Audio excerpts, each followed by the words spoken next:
Hello, my garden friends. It's a very breezy Good Friday, but I wanted to show you what little things I'm up to today. I hate to let a day go by. So I've got my potting soil out, and I have my vermiculite. You guys know I like to use those two. Um, I don't really use a seed starting mix, but what I do is I use the potting mix and I wet that down and put it in the pots with a coffee filter on the bottom. You know, the coffee filter acts, instead of using a stone or something, the coffee filter holds the dirt back, but it allows the water to drain through very nicely. And so I've used the potting soil, and then whenever I do my seeds on top, then I go ahead and just put a layer of vermiculite on top of that, and that works out really well. So anyway, the Boys Town, they always send me seeds every year. So this year they sent marigold seeds, which I think these are just a sweet little thing. They come up about 8-10 inches.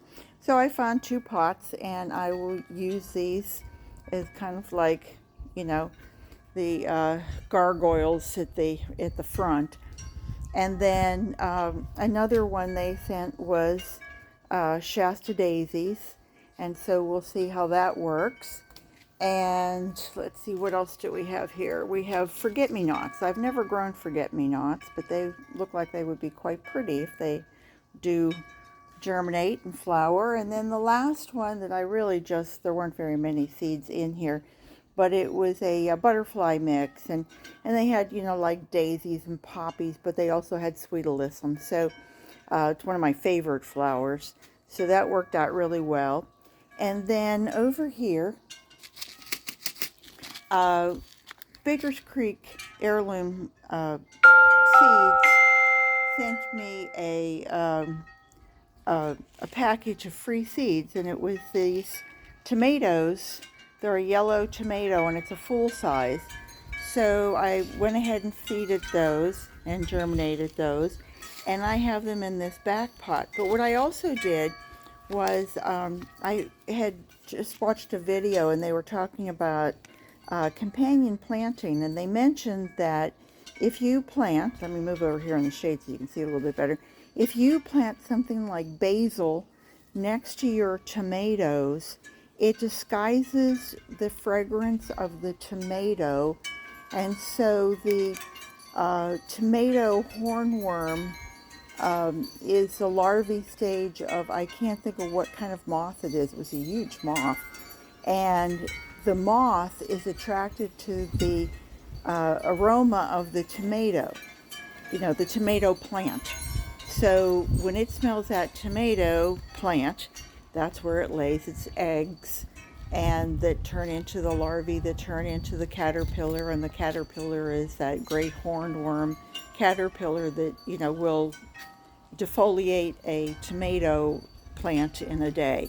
So the science, or the theory behind it, I guess, is that if you plant basil has such a strong smell that it will disguise the odor of the tomato, which is true. Boy, you come out and, I mean, you can really smell tomato plants. So that's what I did, is I planted the tomato, which is already coming up, looks nice and healthy, and it was actually a little taller. As you can see, these are just a little bit taller, and I sunk it about an inch. And then I planted, there's 8 little basil seeds, and I also put in 4 marigold plants, 4 marigold seeds. So I thought it would be pretty to have the tomato coming up, and then have the marigolds and basil around it. So, you know, my way of planting is that I always have to have it look pretty, because it's always you know, most of my stuff is in my front yard, and I live in a development that has a very strong HOA, you know, homeowners association, and so you have to have a nice front yard You can't have a lot of, strength and vegetables and all sorts of things. And to be honest, I don't think I would want that. I probably could fight it and have what I want and have a big garden in the front yard. But personally, this look makes me happy. So I like having lots and lots of flowers with greens and what have you. And when I know what's blooming, I come over and I see that the marigolds are just, those heads are just getting ready to pop. And the sweet alyssum has a really pretty fragrance. You can't smell it, but trust me, it does. And I see there's a marigold just about ready. That's going to be a big yellow.